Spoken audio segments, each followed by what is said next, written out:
Assalamualaikum warahmatullahi wabarakatuh. Selamat datang. Kali ini Kang Selamat akan membawakan kisah yang berjudul Teman Indigo Season 2. Cerita ini ditulis oleh Wulan Purnamasari. Sebelum kita masuk ke ceritanya, buat kalian yang belum subscribe channel ini, tekan tombol subscribe-nya terlebih dahulu dan tekan tombol notifikasinya agar kalian tidak ketinggalan romansa lainnya dari Kang Selamat. Gak usah berlama-lama lagi, langsung saja kita masuk ceritanya. Teman Indigo Season 2. Pikirannya terus berkelana pada Inara. Walaupun cewek itu sudah ditemani oleh orang tuanya sekarang, orang tua Inara baru saja balik dari luar kota kemarin malam dan langsung ke rumah sakit menemui Inara. Kenan pun sekolah hari ini karena dipaksa oleh Risa, sebab anak laki-laki itu ingin terus menunggu Inara. Padahal Kenan ingin menjaga Inara kemarin malam. Karena ancaman Risa bahwa dia tidak boleh menemani Inara lagi kalau tidak sekolah, membuat Kenan menurut dan pulang ke rumahnya. "Weh bro, ingat sekolah juga lu," kata teman sekelas Kenan ketika ia baru selangkah masuk ke dalam kelas. Kenan berjalan dengan tidak niat ke tempat duduknya dan menaruh tasnya di meja. "Gue kira lu gak bakal sekolah lagi. Baru juga 2 hari gak masuk udah dikatain gak bakal sekolah lagi. Berlebihan deh." Kenan hanya mendengarkan ucapan teman-temannya sampai akhirnya ada yang membuatnya ingin sekali membalas ucapan orang tersebut. "Lu setia banget sih Nan, masih banyak kali cewek di sekolah ini buat lu jadiin pacar. Bahkan kalau lu mau, emperan pasar juga banyak cabe-cabean," ucap Ari dengan nada santai dan tidak merasa berdosa. Kemudian dia dan teman-temannya tertawa. Kedua tangan Kenan mengepal kuat. Dia akan terima jika hanya dirinya saja yang dikatai. Namun bila sudah menyerempet soal Inara, Kenan tidak akan bisa terima. Tidak akan pernah. Tanpa pikir panjang, Kenan berdiri dan dengan cepat melangkahi meja hingga sampai di depan Ari. Mencengkram ke arah Ari hingga cowok itu terkejut dengan perlakuan tiba-tiba dari Kenan. Sedangkan Kenan menatapnya dengan tajam. "Lu kenapa sih? Gila," ujar Ari sembari menepis tangan Kenan dari kerah bajunya. Lalu ia terkekeh menatap Kenan. Asal kalian tahu, Ari itu anaknya suka semaunya terhadap temannya. Ia juga suka berkata seenak jidatnya tanpa memikirkan perasaan orang lain. Mungkin karena dia orang kaya dan dimanja dan segala kemauannya selalu dipenuhi membuatnya seperti itu, seenaknya. Sebenarnya banyak orang yang tidak suka dengan sifat Ari itu, namun tidak banyak juga yang ingin berteman dengannya. Satu hal baiknya dari Ari adalah dia bukan orang yang pelit. Jika ada temannya yang tidak punya uang, pasti akan ditraktirnya, bahkan diberikannya uang yang pastinya tidak juga sedikit. Kenan tidak pernah berteman akrab dengan Ari meskipun mereka juga sekelas waktu kelas 10. Kenan juga dulu tidak terlalu akrab dengan teman sejenisnya karena tahu sikap Ari. Banyak dari mereka berteman dengan Ari karena duitnya. Misalkan Ari itu miskin dan sikapnya seperti itu, sudah pasti dia tidak memiliki banyak teman. Duit emang segalanya, teman bisa dibelinya, bahkan harga diri orang sekalipun. Namun Kenan tidak diam saja saat ada orang yang semaunya seperti Ari. Kenan tidak bisa diam saja seperti yang lainnya lakukan saat Ari berkata tanpa memikirkan perasaan orang lain. Mereka diam karena bagi mereka Ari itu banyak uang yang bisa mentraktir mereka dan memberi mereka uang. Sedangkan itu pemikiran mereka sampai rela harga diri diinjak-injak.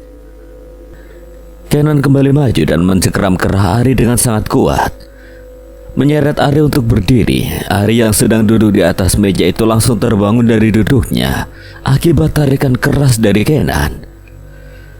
Tanpa ada yang menduga, Kenan melayangkan tinjunya ke wajah Ari hingga membuat lelaki itu tersungkur di hadapannya. Seisi kelas sudah ramai mengelilingi Kenan dan juga Ari. Bahkan kelas lainnya entah tahu dari mana juga ikut menyaksikan dengan mengintip lewat jendela. Ari hanya tergeletak begitu saja dengan napasnya yang naik turun. Tidak ada perlawanan dari Ari. Dia hanya diam menatap Kenan yang juga menatapnya dengan amarah. Kenan pun hendak menarik Ari kembali berdiri dan menghajarnya. Namun sebelum itu terjadi, satu suara menginterupsi Kenan dan akhirnya Kenan tidak jadi melakukan niatnya. Setelah berdesak-desakan untuk sampai ke depan dan melihat apa yang terjadi, Asya langsung berteriak. Suara cempreng Asya menghentikan semuanya seolah manekin semua mata tertuju padanya, kecuali dua orang yang sedang terlibat adu tinju tersebut. Keduanya saling fokus menatap, namun suara cempreng Asya juga berhasil menggagalkan kelanjutan dari aksi adu tinju yang dilakukan Kenan. Asya langsung menarik Kenan keluar dari sana dan menggiring lelaki tinggi itu ke tempat yang jauh dari kerumunan orang banyak. Sepanjang Asya menariknya, Kenan sama sekali tidak berontak. Mungkin ia telah sadar apa yang telah dilakukannya atau malah merasa puas karena amarahnya tersalurkan. Gadis itu membawa Kenan ke parkiran dan ketika sudah sampai di depan mobil berwarna merah itu, Asya langsung membuka pintu penumpang dan mendorong Kenan masuk ke dalam sana. Tanpa berkata apa-apa, Kenan hanya menurut saja. Ternyata di dalam mobil di kursi kemudi sudah ada Vero di sana, menengok ke belakang menatap Kenan. Bahkan Asya pun sudah ada di kursi penumpang bagian depan di samping Vero. Keduanya menatap Kenan datar. "Lu kenapa sih? Kalau ada masalah cerita," ucap Vero pada sohibnya. Kenan melirik Vero sebentar lalu membuang pandangan ke arah lain. Asya dan juga Vero duduk kembali dengan benar di kursinya, kemudian memasang seatbelt. "Pasang seatbelt, kita bolos bareng." Bukannya memasang seatbelt, Kenan malah membuka pintu mobil dan keluar begitu saja tanpa menghiraukan dua manusia yang sedang keheranan menatap kepergiannya sekarang ini. "Sepupu lu kenapa sih kayak orang hilang ingatan gitu?" kata Vero menatap Asya. Asya sendiri pun tidak tahu, jadi dia hanya mengendikkan bahu. Kenan berjalan dengan langkah lebarnya melewati beberapa pasang mata yang menatapnya heran. Meskipun Kenan tidak menatap mereka terang-terangan, namun Kenan bisa merasakan tatapan mereka itu. Sepertinya berita bahwa ia meninju Ari telah tersebar ke seluruh penjuru sekolah ini. Secepat itu hanya dalam hitungan menit. Dia tidak peduli, bodoh amat. Dari jauh Kenan melihat kelasnya tidak seramai tadi. Bahkan dia sepertinya tidak menyadari jika dia menjadi tontonan gratis tadi. Matanya dapat melihat bahwa Ari keluar kelas dengan digotong oleh teman-temannya, mungkin ke UKS atau ke kantin. Tidak sadar di depannya juga sudah ramai orang-orang, bahkan ia sampai disenggol karena beberapa orang lari terburu-buru untuk melihat apa yang terjadi di sana. Kenan berpikir mungkin tadi seperti ini juga saat dia menghajar Ari. Langkah Kenan semakin dekat. Awalnya ia tidak tertarik sama sekali untuk bergabung ke sana.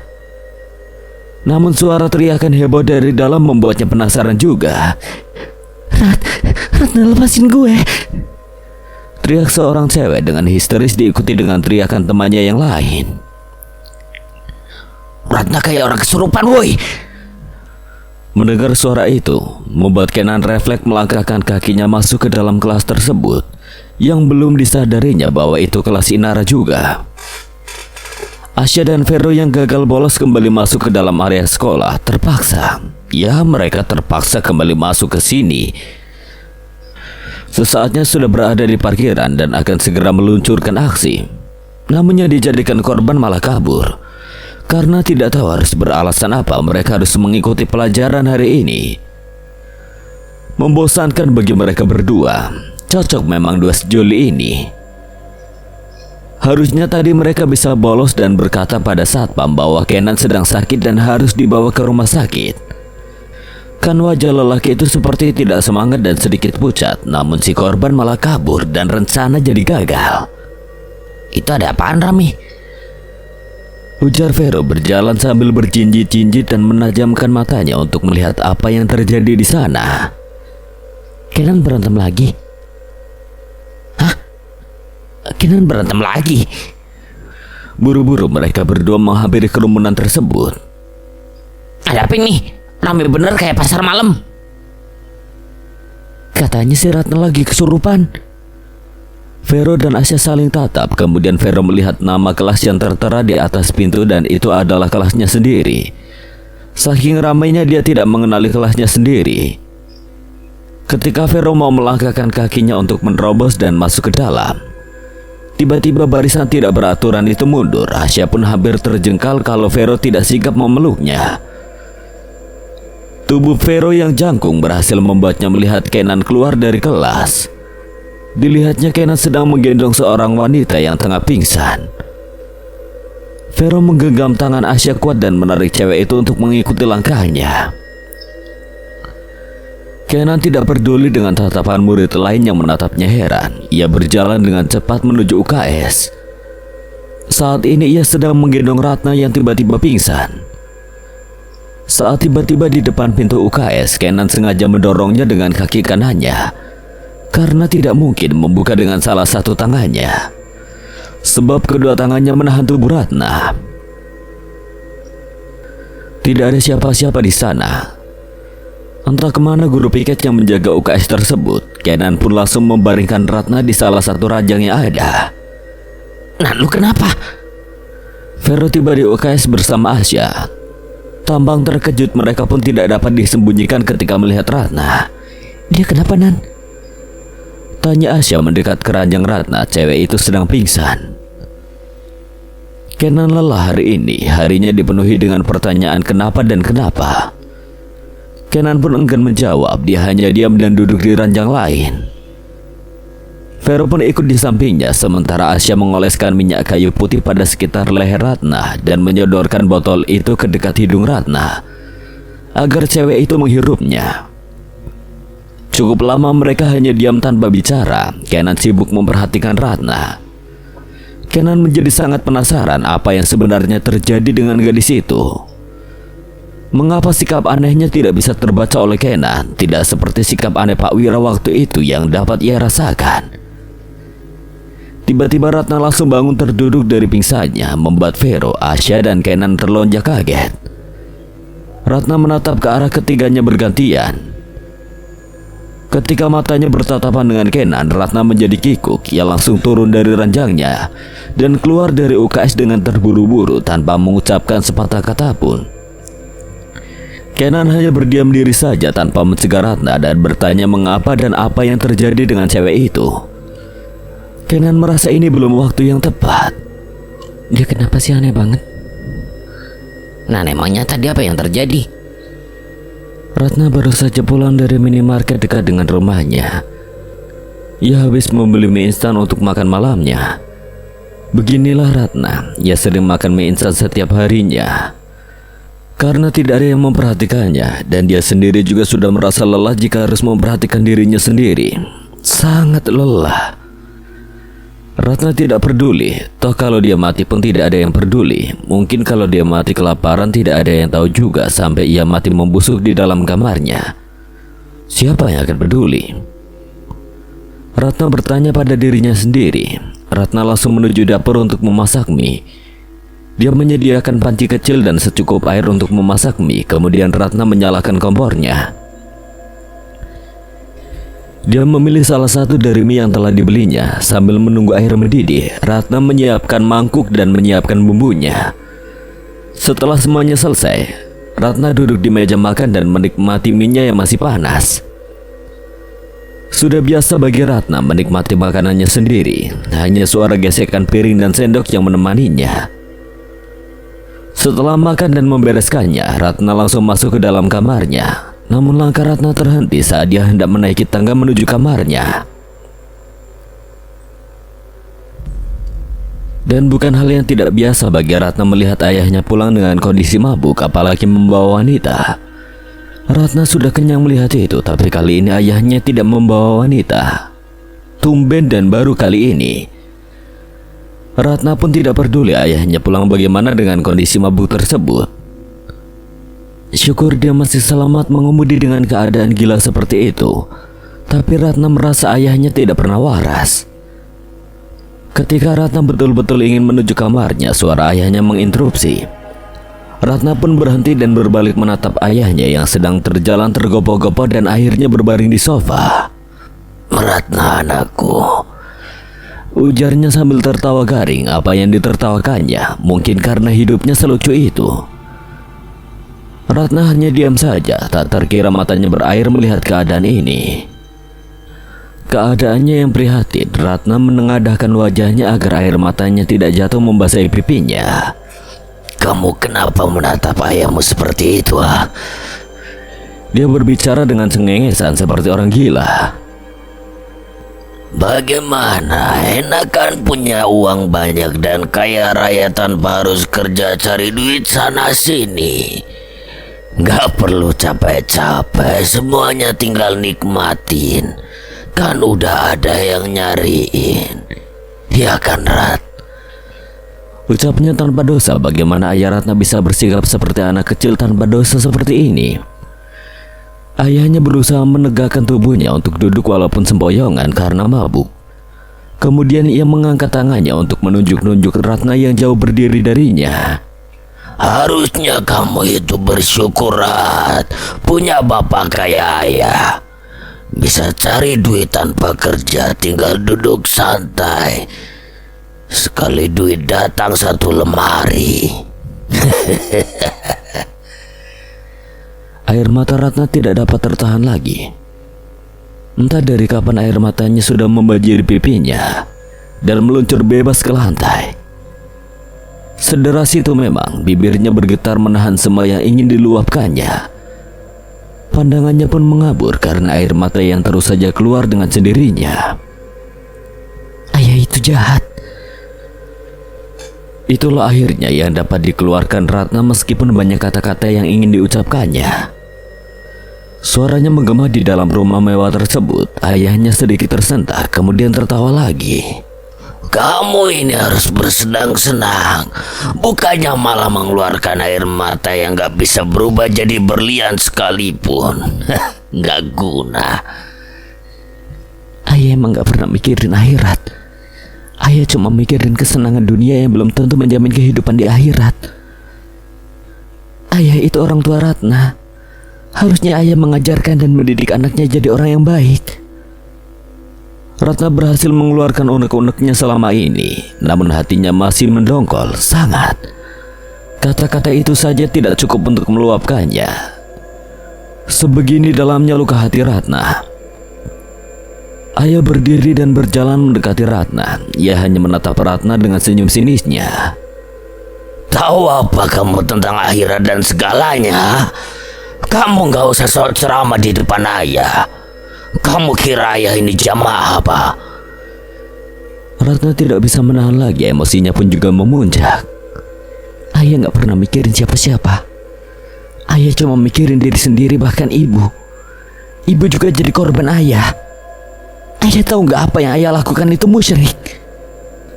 Ayahnya mendengus, merasa apa yang dikatakan Ratna itu hanya sebuah lelucon. "Berani kamu membentak ayah?" Ayahnya kemudian mencengkeram leher Ratna. Ratna pun terlonjak dan memegang kuat tangan ayahnya. "Harusnya kamu senang sekarang kita jadi orang kaya. Gak kayak dulu, makan aja susah. Tinggal di pondok lusuh sama ibu kamu yang sakit-sakitan itu." Bersusah payah Ratna melepaskan tangan ayah yang mencekiknya. Ayah orang yang gak punya hati nurani. Ratna masih berusaha melepaskan cekikan itu. "Kamu sama ibu kamu itu sama-sama gak berguna." Setelah mengatakan itu, ayahnya mendorong Ratna hingga Ratna terjatuh dan dahinya terhantuk besi tangga. Tak peduli, ayah kembali meninggalkan Ratna dan keluar rumah. Ratna memegang dahinya yang terasa nyeri dan kepalanya pusing. Ternyata dahinya mengeluarkan darah dan tubuh Ratna bergetar. Ratna menangis, entah berapa banyak air mata yang dikeluarkannya. Sepanjang malam ini Ratna hanya menangis. Kenan berjalan dari parkiran untuk menuju kelasnya. Saat di koridor tidak sengaja dia bertubrukan dengan seseorang. Dan tidak lain orang itu adalah Ratna. "Sorry," kata Ratna dan memungut bukunya yang jatuh. Kenan juga ikut berjongkok dan membantu Ratna mengambil kertas yang berceceran keluar dari dalam bukunya. Ratna pun menerima uluran tangan Kenan untuk membantunya berdiri. Ratna belum menyadari siapa orang di depannya, sampai akhirnya Ratna mengangkat kepalanya dan tatapannya bertemu dengan bola mata Kenan. Buru-buru Ratna menunduk dan berlalu dengan cepat meninggalkan Kenan. Melihat wajah Ratna yang sembab dan pucat, bahkan ada luka di dahi gadis itu, membuat Kenan bertanya-tanya dalam hati, apa yang sebenarnya terjadi dengan gadis itu? Sepanjang jalan menuju kelasnya, Kenan memikirkan masalah Ratna. Dan saat tiba di dalam kelas, Kenan bersitatap dengan Ari, orang yang ditonjoknya tempo hari. Ari pun tidak berani menatap Kenan lama. Ia langsung memalingkan wajahnya, seolah tidak melihat Kenan, dan lanjut bercerita dengan teman-temannya yang lain. Saat Kenan tiba di kursinya, orang-orang di sekeliling situ terdiam dan tidak lagi mengusik Kenan. Bahkan Ari juga tidak lagi mengeluarkan celetukannya seperti biasa. Ari si anak manja yang penakut, kata Kenan. Di luar tampangnya terlihat sangar, tapi sekalinya duel malah gak berkutik sama sekali. Kenan melipat kedua tangannya di atas meja, lalu menundukkan kepalanya, memejamkan mata sampai bel masuk berbunyi. Kenan baru saja balik dari kantin seorang diri, dan saat melewati koridor terlihat ada keramaian yang membuat keadaan macet seketika. Orang-orang pada bergerombol di sana. Kenan pun mendengar suara kebisingannya langsung tertangkap oleh telinganya. Ratna kesurupan lagi dan lagi. Kenan langsung menyerobot kerumunan itu, dan benar saja lagi-lagi Ratna berulah dengan teman sekelasnya. Mungkin sudah banyak yang menjadi korban seperti ini. Kenan saja yang baru tahu. Ratna mencekik Hana dengan kuat hingga cewek itu terangkat dari pijakannya.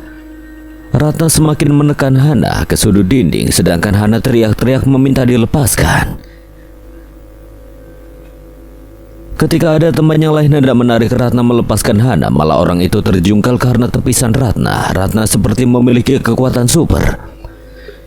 Di luar, guru-guru juga berdatangan karena menerima informasi dari murid yang melapor.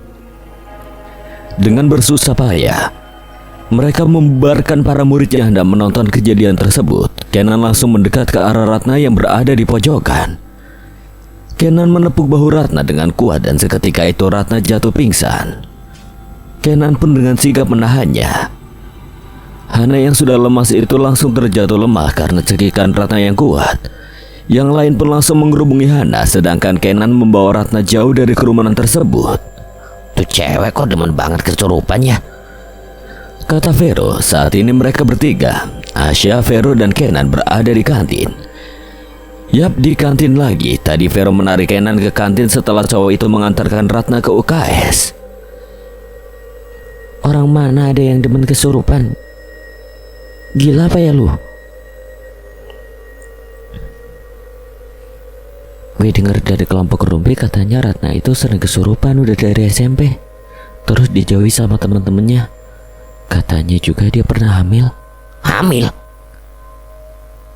Nan, lu kagak ngerasa aneh sama si Ratna? Akhir-akhir ini selama ini narkoma, gue ngerasa aneh juga sama diri gue. Aneh gimana maksud lu? Gue gak lagi lihat penampakan. Bahkan gue gak bisa ngerasain kalau ada sesuatu yang ditutup-tutupin sama orang. Kok bisa gitu ya? Masa lu gak indigo lagi? Bisa jadi. Kenan menyeruput minumannya. Ia sendiri juga heran. Kok bisa ya? Tiba-tiba seorang siswa berlari terburu-buru masuk ke area kantin. Dengan napas terengah-engah dia menyebarkan sesuatu. Sampai-sampai pedagang kantin juga ikut terkejut. Ada yang mau bunuh diri dari atap gedung teater, teriaknya hingga sampai ke telinga Kenan. Para murid yang berada di kantin langsung lari terburu-buru untuk melihat apa yang sedang terjadi di sana. Pedagang kantin pun sudah duluan berlari ke sana. Begitu pula dengan Asya dan Vero yang ikutan kepo. Mereka berdua langsung berdiri, begitu juga Kenan. Tidak disangka sepertinya semua siswa dan guru-guru sudah memenuhi halaman gedung. Mereka semua mendongak ke atas dan menyerukan agar seseorang di sana turun. Namun perkataan mereka sama sekali tidak didengarkan. Kenan yang sudah berada di TKP pun melihat ke atas. Mata Kenan yang begitu tajam dapat mengenali siapa gadis yang berada di atas sana. Orang-orang berteriak bersaut-sautan menyuruhnya untuk tidak terjun bebas dari gedung itu. Entah insting dan keberanian dari mana Kenan berlari untuk menyusul gadis yang hendak bunuh diri itu. Ratna menatap pantulan dirinya di cermin toilet. Betapa menyedihkan dirinya sekarang. Dia sendiri dapat melihat bagaimana wajahnya yang pucat dan kantung matanya yang menghitam. Air matanya pun terus keluar tanpa ia inginkan.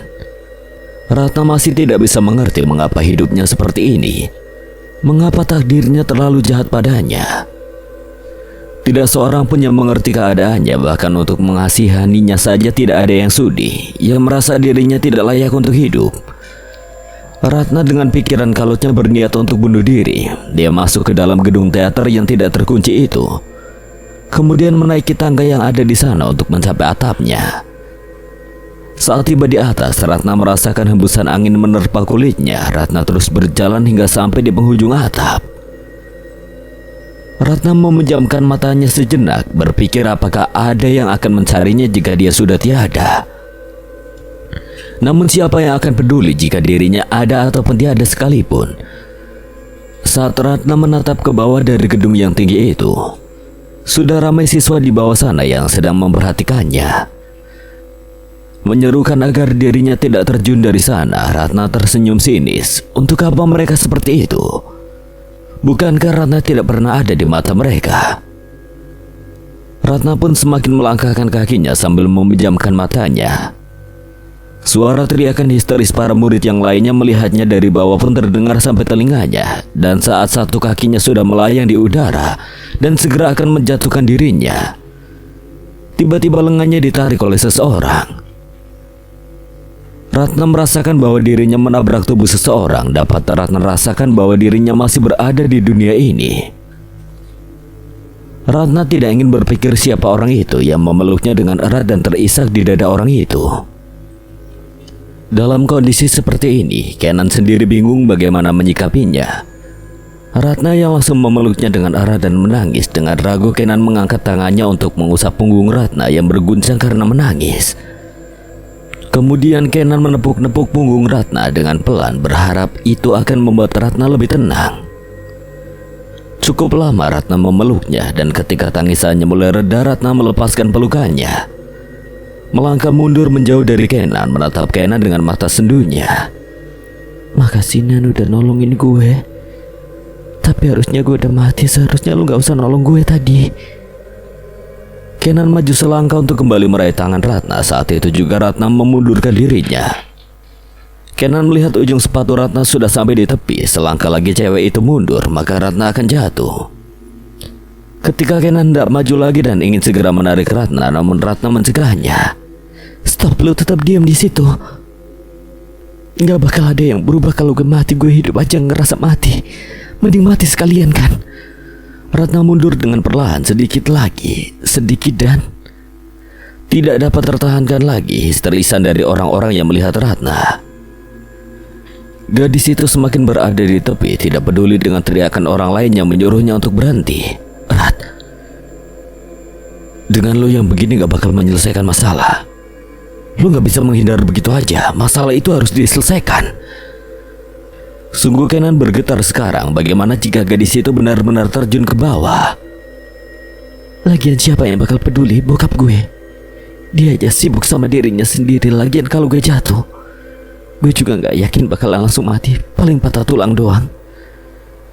Kenan bergetar bukan main. Tiba-tiba saja dia teringat dengan Inara. Sekelebat bayangan Inara muncul di depan matanya. Kenan memejamkan matanya, dan saat ia membuka matanya dan menatap Ratna, justru bukan lagi Ratna yang dilihatnya melainkan Inara. Kenan semakin memucat, keringat bercucuran di sekitar keningnya. Bagaimana bisa yang dilihatnya sekarang adalah Inara? Tidak mungkin. Kenan pasti bermimpi, dan dengan tiba-tiba pula kakek berjubah putih itu muncul. Kenan semakin bingung dengan keadaan ini. Kepala Kenan terasa berputar-putar. Ia pun tidak dapat lagi melihat dengan jelas objek di depannya. Semua penuh dengan bayangan. Ratna pun dengan riangnya melayangkan dirinya jatuh ke dasar. Semua orang berteriak. Secepat kilat Kenan sudah menggenggam tangan Ratna. Please lepasin gue, Nan. Lu gak boleh mati gitu aja. Hidup ini gak segampang itu, Rat. Karena gue tahu hidup itu gak segampang itu, makanya gue begini, gue capek. Vero yang terengah-engah akhirnya sampai juga di atas atap. Dia langsung berlari membantu Kenan dan menarik lengan Ratna untuk kembali naik ke atas. Dengan tubuh yang juga bergetar, akhirnya Ratna masih menghirup udara di dunia ini. Kenan menoleh pada cewek di sebelahnya itu. Lo emang beneran pernah hamil? Gue juga, lo juga pasti udah tahu. Kalau gue bilang iya, lo percaya?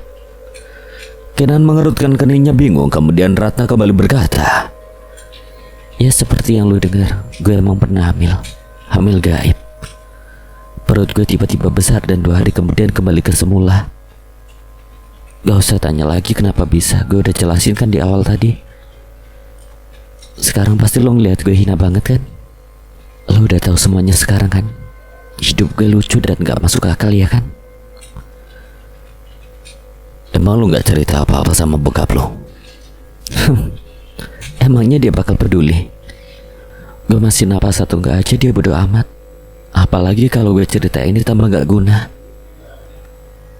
Lu tahu kan Inara udah koma selama ini.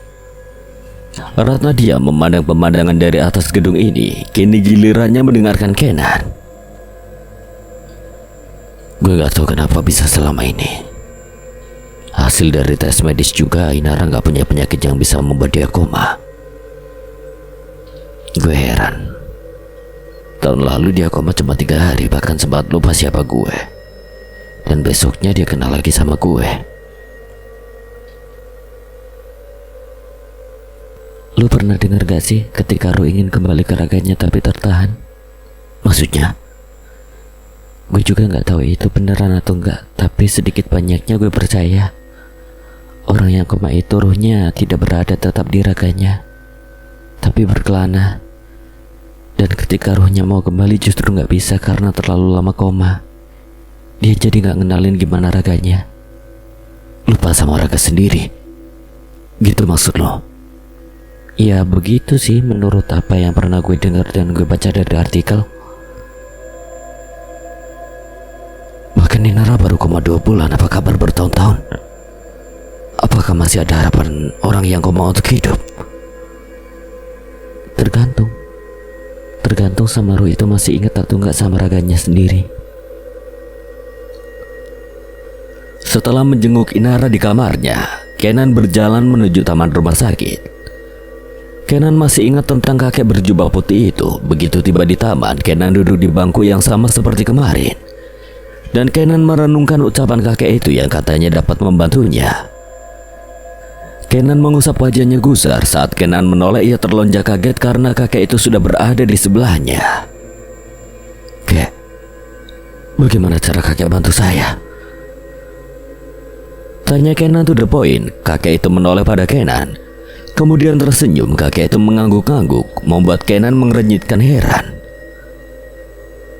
Setelah saya pikir sepertinya kamu bisa mengatasinya sendiri. Lah bukannya kakek bilang bisa bantu saya? Ya memang, tapi sekarang tidak. Kenan jadi bingung sebenarnya apa sih tujuan kakek itu datang padanya. Awalnya tujuan saya memang ingin membantu kamu. Tapi karena sudah ada orang lain yang bisa bantu kamu, ya jadinya saya nggak jadi. Maksud kakek apa sih? Saya nggak ngerti. Kamu tahu ruh Inara itu tersesat.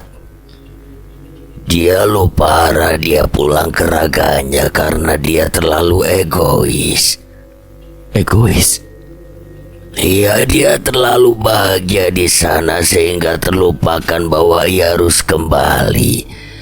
Dan saat ia hendak kembali ke kehidupannya, ia tersesat karena ada ruh lain yang menahannya. Kenapa ruh lain itu menahannya, kek? Karena ruh itu ingin hidup kembali dan cara dia adalah dengan masuk ke raga Inara. Kalau semakin lama lagi sepertinya Inara tidak akan kembali. Berarti nanti bisa-bisa ketika Inara sadar, Bukan rohnya yang ada di raganya, melainkan roh lain. Bagaimana caranya, kek? Harus ada seseorang yang masuk ke dunia sana dan membantu ruh Inara untuk kembali. Bagaimana caranya, kek? Orang itu harus memiliki jiwa yang sama dengan Inara. Ada istilah jiwa kembar dan hanya orang yang memiliki jiwa kembar dengan Inara yang dapat membantunya. Kenan mendesah frustasi bagaimana bisa ia mencari jiwa seseorang yang kembar dengan Inara. Ini sangat sulit, lagi pula bagaimana ia bisa tahu jiwa mana yang kembar dengan Inara. Bagaimana saya bisa tahu itu, kek? Orang itu ada di dekat kalian dan cukup kenal dengan kalian semua, dan kamu juga mengenal orang itu. Siapa? Ada rasa lega dalam hati Ratna ketika ada yang mengerti tentang dirinya. Ada yang mendengarkan masalahnya. Sudah 3 hari ini ayahnya tidak pulang ke rumah. Entah ada di mana, Ratna tidak berniat mencari tahu. Ratna berjalan kaki sehabis pulang dari toko buku karena begitu banyak pikiran. Saat menyeberang, Ratna tidak memperhatikan sekitarnya. Tiba-tiba saja mobil yang melaju kencang menabrak Ratna. Ratna langsung terguling hingga kepalanya terhantuk trotoar. Sungguh malang nasibnya. Kenan sedang bersama Vero sekarang. Vero yang mengemudi mobilnya hendak ke rumah sakit bersama dengan Kenan. Inara kapan siumannya, Nan? Gue juga nggak tahu. Kenan melamun memikirkan ucapan kakek tempo hari. Ada orang terdekatnya yang akan membantu Inara untuk kembali ke raganya. Orang yang memiliki jiwa yang sama dengan Inara. Kenan sepanjang malam jadi susah tidur memikirkan siapa orang itu. Ada rame-rame apa tuh? Ucapan Vero membuat Kenan kembali sadar dari lamunannya. Tepat di depan sana banyak orang berkerumun. Kenan dan Vero tidak tahu apa yang telah terjadi di sana. Paling juga pencopet digebukin kali ya. Kenan memperhatikan dengan baik, entah kenapa ada rasa penasaran. Kerumunan itu bukan tentang pencopet. Kenan langsung menyuruh Vero memberhentikan mobilnya di pinggir jalan. Kenan pun langsung keluar dan menuju ke kerumunan itu. Woi Dan, lu mau kemana? Teriak Vero dari dalam mobil sementara Kenan sudah sampai di gerombolan orang itu. Ada apa, Mas? Tadi barusan ada tabrak lari, Mas. Kenan langsung menyerobot untuk melihatnya. Kenan terkejut bukan main saat melihat bahwa korban itu adalah Ratna. Kenan berjongkok di dekat Ratna dan langsung menggendong Ratna yang terbaring di pinggir jalan itu. Darah berkeluaran dari kepala Ratna dan juga lecet-lecet pada bagian tangan dan kakinya. Ada apa, Nan? Ke rumah sakit buruan. Kenan tergopoh-gopoh membawa Ratna masuk ke dalam mobil. Dalam perjalanan ke rumah sakit, Kenan duduk di bangku penumpang belakang dan memangku kepala Ratna. Kenan panik bukan main. Bagaimana kalau anak orang itu meninggal? Bagaimana pula Kenan mempertanggungjawabkan sedangkan pelakunya kabur? Buruan, Ro, ngebut. Vero terlihat bingung namun ia tetap fokus mengemudi dan menambah kecepatan laju mobilnya. Saat tiba di rumah sakit, Kenan buru-buru keluar dari mobil dengan menggendong Ratna. Setelah dibukakan pintu oleh Vero, "Suster, tolong!" semua mata tertuju padanya. Dengan sigap petugas rumah sakit membawa Ratna untuk ditangani. Kini Ratna sedang di dalam ruang UGD. Darahnya banyak keluar hingga lengket di baju Kenan. Luka gadis itu sangat serius. Kenan mondar-mandir di depan pintu UGD. Dokter yang menangani lama sekali membuat Kenan kebingungan. Nan, lu duduk kayak panik banget sih lu. Kenan mengabaikan ucapannya. Kenan berhenti mondar-mandir saat dokter keluar dari ruangan tersebut. Kenan menatap dokter menunggu penjelasan. Lukanya cukup serius di bagian kepala. Tengkorak kepalanya retak akibat benturan yang sangat kuat. Terus gimana lagi, Dok? Ayo saya jelaskan di ruang saya. Kini Kenan sudah berada di ruang dokter tersebut. Sesaat tadi dia meminta penjelasan mengenai keadaan Ratna. Untungnya masih tepat waktu dibawa ke sini. Dia juga kehilangan banyak darah dan kami sudah melakukan yang terbaik. Keadaannya saat ini kritis. Benturan yang sangat kuat membuat tengkorak kepalanya retak, dan retak di bagian sini dapat mengakibatkan pasien buta karena di sini terdapat saraf mata. Ada keluarganya. Bukan dok, saya teman sekolahnya. Asya berlari terburu-buru di koridor rumah sakit. Tadi dia menerima telepon dari Vero bahwa Ratna kecelakaan dan dirinya bersama Kenan sedang berada di rumah sakit. Gimana keadaannya? Kata dokter kritis. Asya membuka pintu kamar rawat Ratna sedikit untuk mengintip. Terlihat di sana Ratna sedang terbaring dan dipasang selang oksigen. Kenapa bisa kecelakaan? Tabrak lari. Astagfirullah. Terus lu udah telepon orang tuanya nggak? Kenan menggeleng. Kenapa nggak lu tel? Gue nggak tahu bokapnya di mana. Bokapnya juga mana peduli sama anaknya. Nyokapnya udah meninggal. Mending lu pulang dulu Nan. Ganti baju Gi. Banyak darah begitu. Ngeri gue ngeliatnya. Oh ya, tadi gue juga nerima telepon dari Tante Risa, katanya Inara udah siuman. Mendengar itu hati Kenan leganya bukan main, namun tiba-tiba dia jadi kepikiran dengan keadaan Ratna saat ini. Inara beneran siuman Tante? Enggak, Tante kira tadi dia siuman, tapi ternyata tangannya mulai gerak. Tante heboh sendiri tadi. Kenan tersenyum maklum. Walaupun begitu, itu sudah tanda-tanda bahwa Inara akan siuman. Ini berita baik. Kenan pun permisi untuk masuk ke dalam kamar Inara. Risa pun mempersilakannya. Kenan masuk dan duduk di kursi yang berada di samping ranjang Inara. Kenan menggenggam tangan Inara dan mengusap punggung tangan cewek itu. Aku yakin kamu bakal siuman, cepat atau lambat. Aku tetap menunggu kamu. Banyak hal yang harus aku ceritakan sama kamu. Ratna tidak tahu dirinya ada di mana sekarang. Saat dia membuka matanya, tiba-tiba dia sudah berada di tempat ini. Terbangun di atas tempat tidur yang dikelilingi oleh bunga-bunga yang cantik. Ratna keheranan melihat ke sekelilingnya. Padang bunga yang terhampar di depannya begitu luas sampai tidak terlihat ujungnya di mana. Ratna menyusuri jalan yang ada di sana. Ia tidak menyadari bahwa ia sudah jalan terlalu jauh hingga sampai di depan sebuah pintu gerbang yang tinggi menjulang. Ratna menginginkan masuk ke dalam sana. Sekali lagi Ratna melihat sekelilingnya. Kemudian mendorong pintu gerbang itu dengan pelan. Sinar yang terang muncul menyilaukan matanya.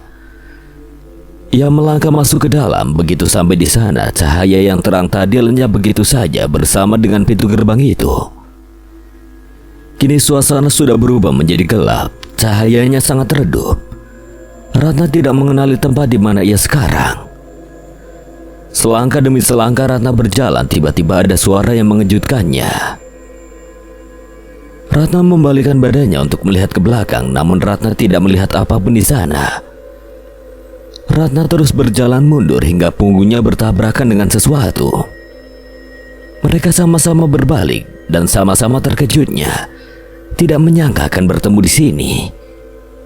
Inara, Ratna, gimana bisa lu berada di sini?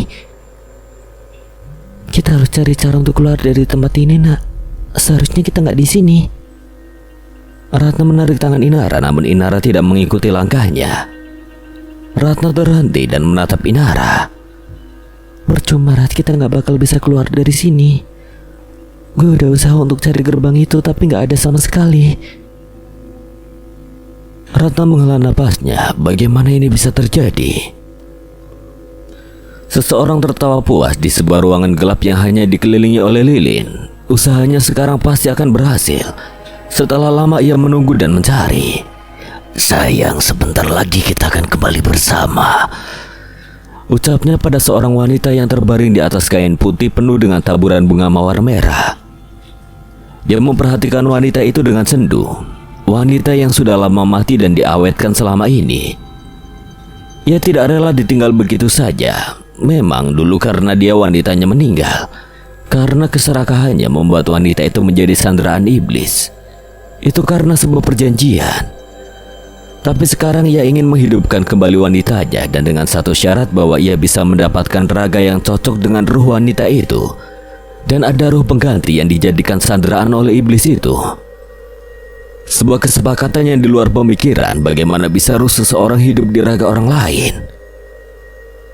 Kita tidak akan lagi berkomunikasi dengan aku bersemedi. Setelah kamu kembali hidup, kita akan bersenang-senang.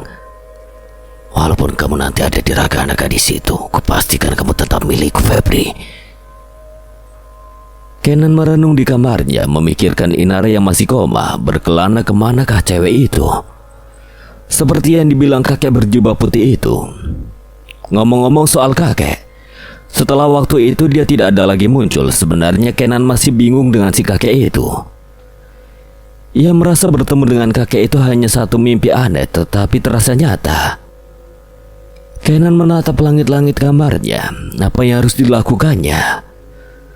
Bagaimana ia bisa melakukan sesuatu yang sepertinya dikatakan kakek itu, mencari jiwa yang cocok untuk menolong Inara kembali ke raganya? Kenan melirik jam yang tertempel di dinding kamarnya. Sudah jam 1 pagi, namun matanya belum juga mengantuk. Kenan menghadapkan badannya tidur menyamping, tangannya dilipat menjadi alas kepalanya. Ia memejamkan matanya berusaha untuk tidur, namun malah suara entah dari mana membuatnya membuka matanya lagi. Kamu harus segera menghentikannya, nak. Kalau kamu tidak segera menghentikannya, maka tidak akan ada yang selamat. Suara itu muncul tiba-tiba dan hilang tiba-tiba. Kenan bangun dan melihat ke seluruh penjuru kamarnya. Melirik jam yang sudah lewat 10 menit. Kenan bingung. Apa yang harus dihentikan dan siapa yang tidak akan selamat jika dia tidak segera menghentikannya? Tiba-tiba angin berhembus kencang, jendela kamar Kenan terbuka begitu saja. Angin yang berhembus kencang itu menerpa kulit tubuh Kenan dan Kenan merasakan tubuhnya meremang. Tiba-tiba pula sekelebat bayangan tentang seseorang yang sedang melakukan sesuatu melintas dalam pikiran Kenan. Seseorang yang sedang berusaha untuk memanggil ruh. Karena buru-buru menyadarkan dirinya, ia harus segera menghentikan ritual itu, dan dalam benaknya ini semua ada kaitannya dengan Inara. Begitu sampai di sebuah gedung tua tidak terpakai, Kenan buru-buru keluar dari mobilnya. Dengan pencahayaan bulan malam itu, Kenan mencari ruangan di mana ritual itu dilakukan. Kenan mendobrak pintu yang tertutup rapat itu dan mendapati seseorang di sana. Suasananya persis dengan apa yang ada di pikirannya tadi. Lelaki itu terkejut dengan kedatangan Kenan. Tanpa berpikir lagi, Kenan menghancurkan segalanya yang ada di sana. Lelaki itu langsung menghajar Kenan. Kenan tersungkur dengan darah yang keluar dari sudut bibirnya. Kenan bangkit dan berdiri dengan tegap. Lelaki di depannya menatapnya dengan amarah. Siapa kamu? Kenapa kamu datang ke tempat ini dan menghancurkan ritual saya? Saya tahu semua apa yang Anda lakukan. Anda bersekutu dengan iblis untuk menghidupkan orang yang telah mati dengan memindahkannya ke raga orang lain. Saya tidak akan tinggal diam. Saya akan menghentikan semua ini. Dasar pemuda labil. Apa yang kamu tahu tentang ini? Kamu tidak akan berhasil dengan ucapan bodohmu itu. Dia mengambil pisau yang tidak jauh dari jangkauannya. Dengan sigap Kenan menghalau lelaki itu ketika pisau itu tertuju kepadanya. Sekuat mungkin Kenan menahan serangan itu, kemudian mendorong lelaki itu hingga terjungkal.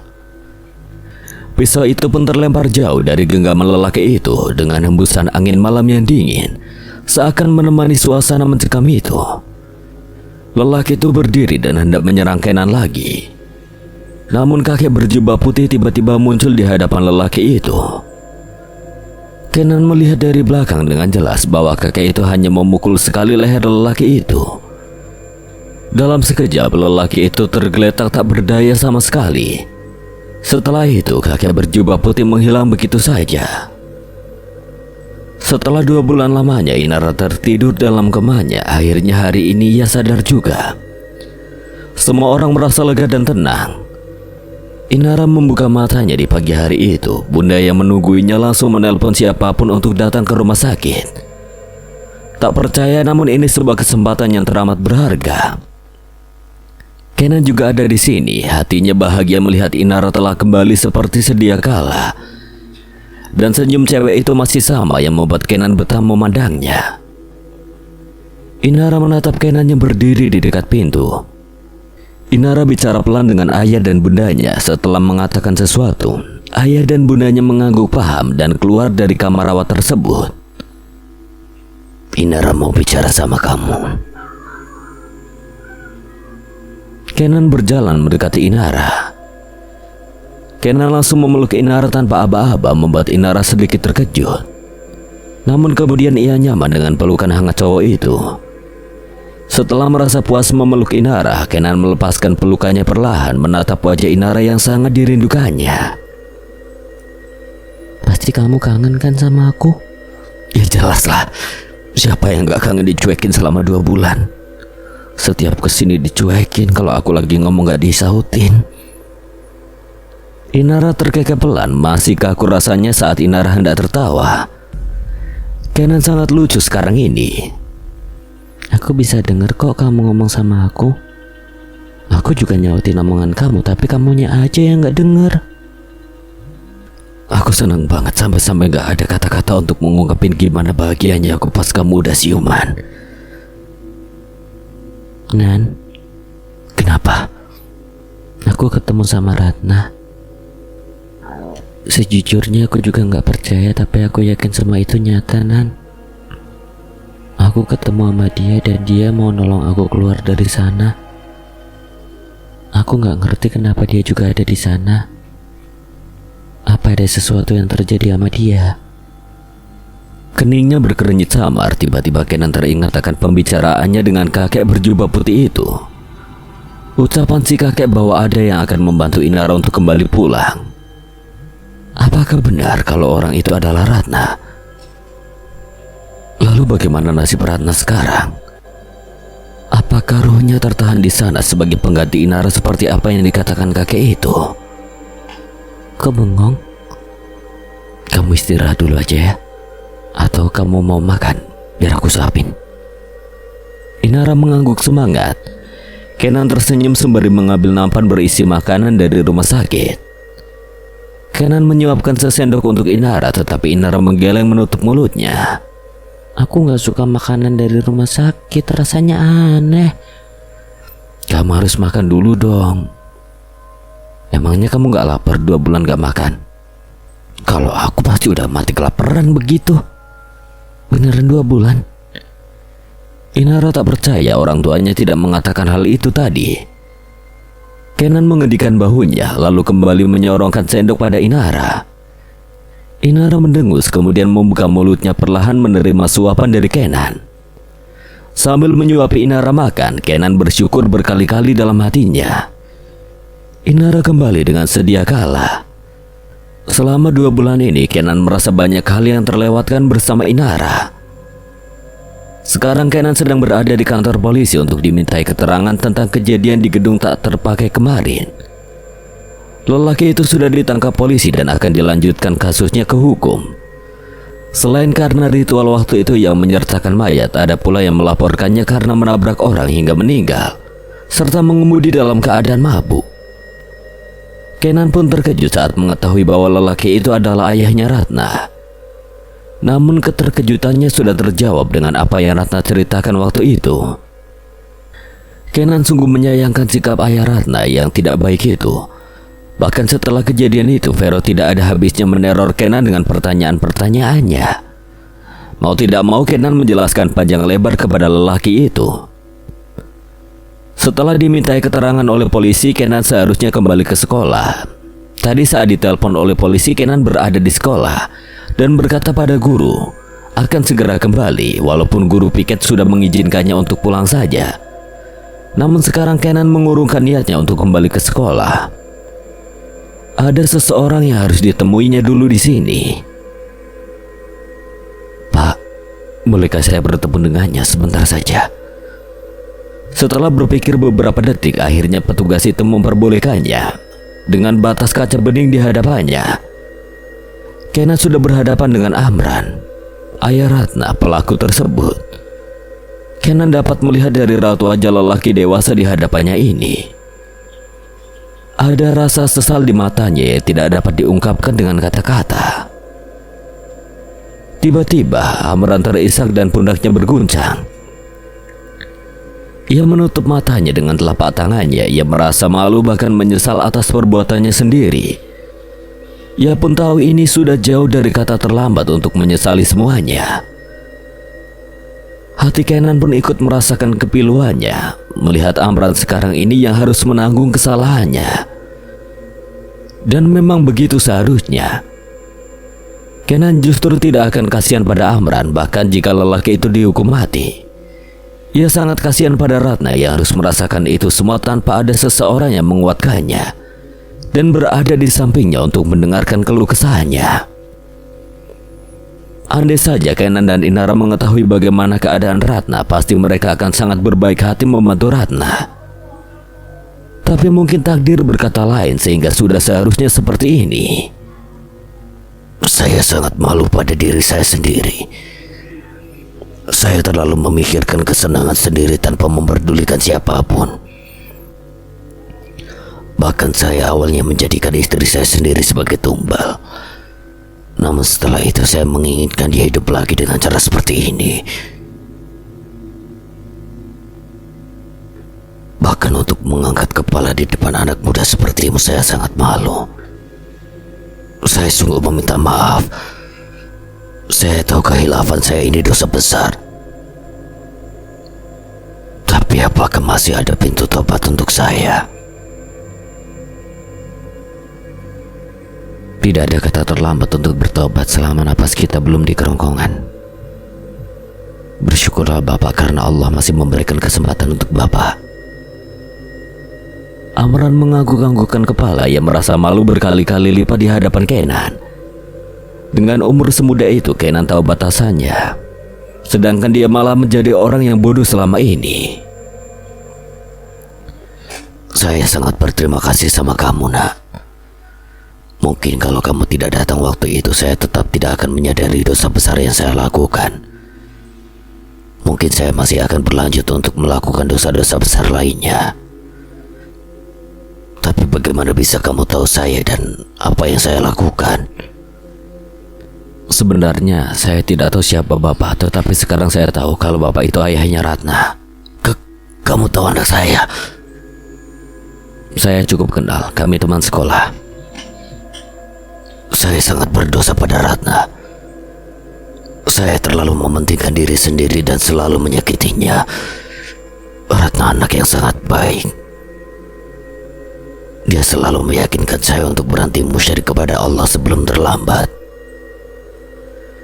Tapi saya mengabaikannya dan menganggap ucapannya seperti rengekan anak kecil. Saya terlalu buta dengan gemerlap dunia hingga melupakan bahwa masih ada akhirat yang kekal. Sebenarnya Kenan hendak memberitahukan keadaan Ratna sekarang kepada Amran. Namun suara petugas menginterupsi bahwa waktunya bertemu dengan Amran sudah habis. Setelah itu, Kenan keluar dari kantor polisi. Waktu singkatnya bersama Amran tadi sungguh berkesan menurutnya. Sejujurnya banyak pelajaran untuknya nanti dalam masalah ini. Kenan bertekad untuk membangun iman yang kuat untuk kehidupannya di masa depan dan akhirat. Kenan memasang helmnya dan menggunakan motornya meninggalkan halaman kantor polisi. Sepertinya Kenan tidak akan balik ke sekolah karena ia membelokkan motornya untuk menuju rumah sakit. Kenan mendorong kursi roda Inara dengan perlahan. Gadis itu terlihat senang setelah lama sekali rasanya ia tidak menghirup udara segar alam ini. Kenan membawanya berkeliling rumah sakit dan di sini mereka sekarang berada di taman rumah sakit. Kenan menyepotkan kursi rodanya di dekat bangku taman, kemudian dia duduk di sana berhadapan dengan Inara yang duduk di kursi rodanya. Kamu pasti kangen banget sama aku ya kan? Iyalah, pakai nanya lagi. Aku kangen banget deh sama suasana sekolah. Pasti aku banyak ketinggalan pelajaran. Nanti aku nggak naik kelas gimana?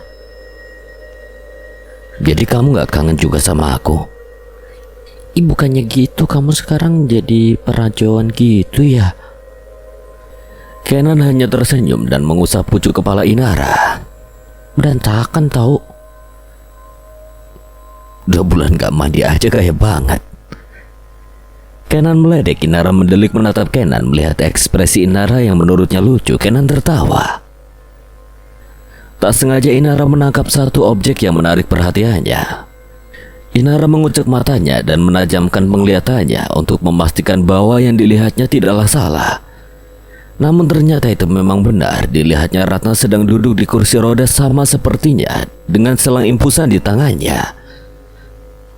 Dapat dilihat juga Ratna bersama seorang perawat yang mendorong kursi rodanya.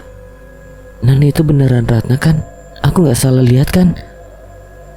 Kenan buru-buru berbalik badan dan melihat apa yang dilihat Inara. Iya.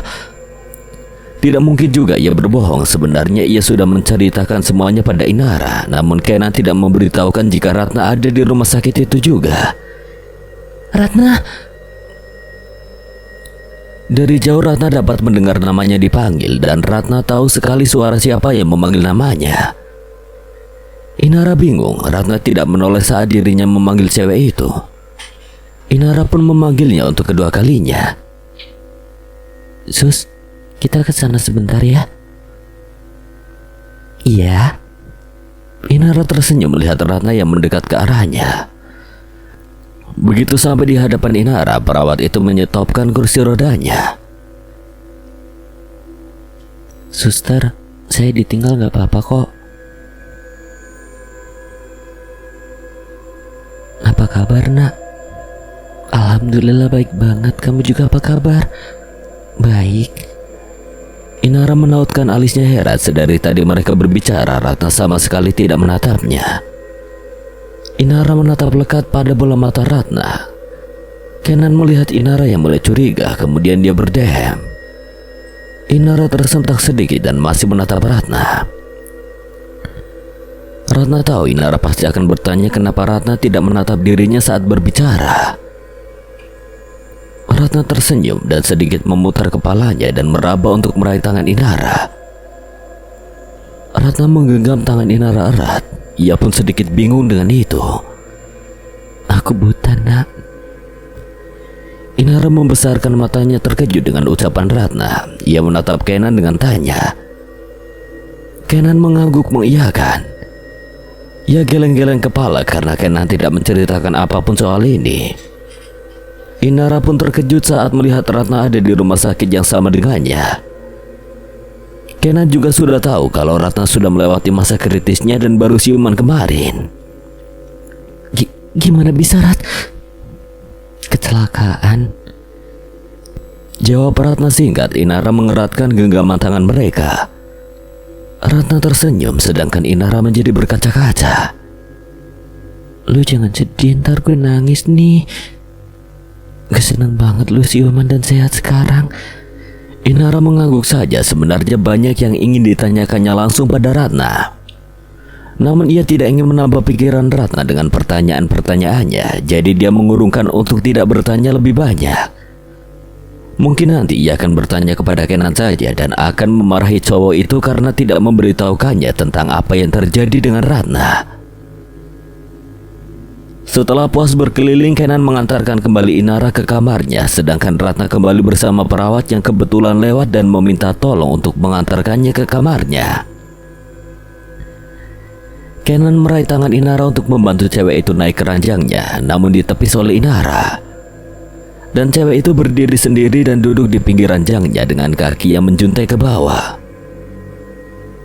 Ia menatap Kenan intens. Kenan yang ditatap Inara menjadi salah tingkah dan menggaruk kepalanya yang tidak gatal. Kenapa kamu gak bilang ke aku kalau Ratna juga ada di sini? Bahkan kamu juga gak cerita kalau dia kecelakaan dan buta. Maaf. Kenan mendekat dan ikut duduk di pinggir ranjang di samping Inara. Inara masih enggan menatap Kenan yang duduk di sampingnya. Sebenarnya aku mau cerita tapi gak jadi. Karena kondisi kamu masih lemah. Maksud aku mau kasih tahu kamu nanti tapi aku udah tahu. Potong Inara yang menatap Kenan yang menatapnya dengan sengiran. Inara mendengus dan kembali memalingkan wajahnya. Minggir, aku mau tiduran. Kenan pun segera beranjak dan membiarkan Inara berbaring di ranjangnya. Kenan tersenyum melihat pacarnya yang telah kembali menjadi galak lagi. Menurut Kenan lebih baik digalakin daripada dicuekin. Sekian.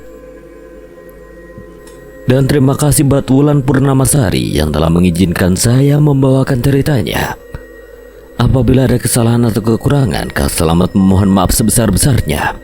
Akhir kata, Kang Selamat pamit undur diri. Wassalamualaikum warahmatullahi wabarakatuh.